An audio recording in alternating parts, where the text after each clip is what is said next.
நம்மளுடைய TVK whistle சின்னத்துக்கும்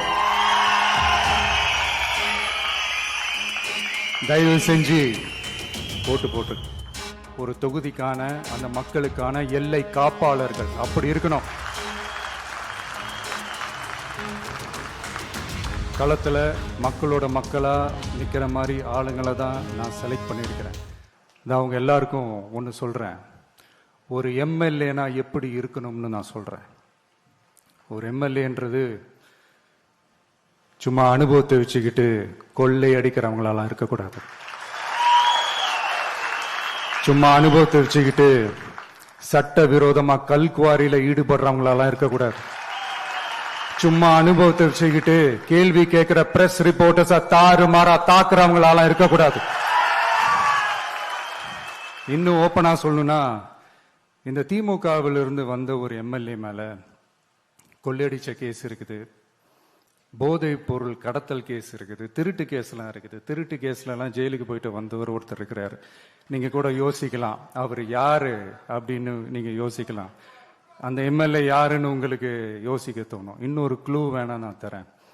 அந்த திருட்டு கேஸ்ல உள்ள போயிட்டு வந்தவரை யாருக்கு எதிராக இந்த திமுக தேர்தலில் நிக்க வச்சாங்க தெரியுமா? இன்னைக்கு அவங்க கூட்டணியிலேயே மூச்சுக்கு 300 தடவை முட்டு கொடுக்கிற ஒரு மிகப்பெரிய ஒரு தலைவருக்கு எதிராக. அந்த தலைவரை தோக்கடிக்கணும்னு தான் 1996 அவருக்கு ஆப்போசிட்டா இந்த எம்எல்ஏவை நிக்க வச்சாங்க. மரியாதை நிமித்தமா அந்த தலைவர் பேருங்க நான் சொல்ல வேணாம்னு நினைக்கிறேன்.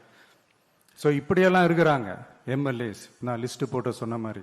ஆனால் எம்எல்ஏஸ்னா சும்மா இல்லை, ஒரு தொகுதிக்கான அந்த மக்களுக்கான எல்லை காப்பாளர்கள் அப்படி இருக்கணும்.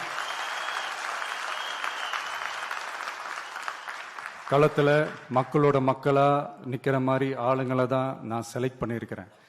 நான் எல்லா இடத்துலையும் எல்லா நேரத்திலையும் ஒரே நேரத்தில் நான் போய் நிற்க முடியாது இல்லையா?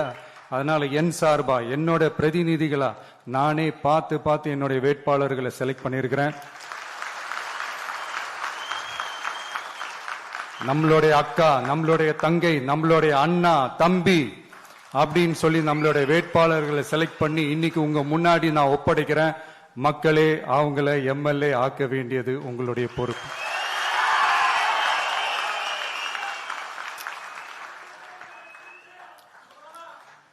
கட்சி ஆரம்பிச்சு கிட்டத்தட்ட ஒரு 3 வருஷத்துக்கு மேல ஆச்சு. இன்னமும் ஒரு கூச்சல் சத்தம் அடங்கின மாதிரியே எனக்கு தெரியல.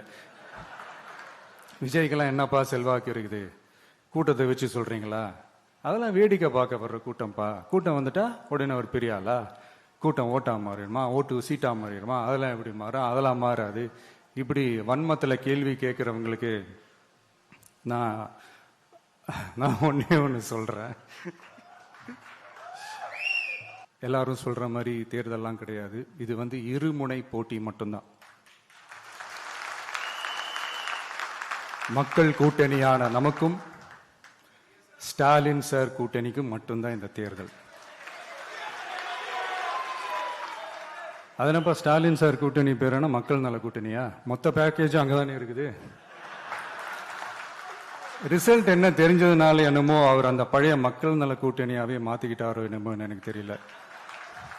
உடஞ்ச கிளாஸ ஒட்ட வச்ச மாதிரி, கிழிஞ்ச துணியை தச்சை வச்ச மாதிரி, இது ஒரு ஒட்டு போட்ட ஒரு கூட்டணி, அவ்வளவுதான். அதனால நீங்க ஆல்ரெடி டிசைட் பண்ணி வச்சிருக்கிற மாதிரி உங்களுடைய ஓட்டை சிந்தாம செதறாம நம்மளுடைய டிவிகே வேட்பாளர்களுக்கும் நம்மளுடைய டிவிகே விசில் சின்னத்துக்கும் தயவு செஞ்சு ஓட்டு போட்டு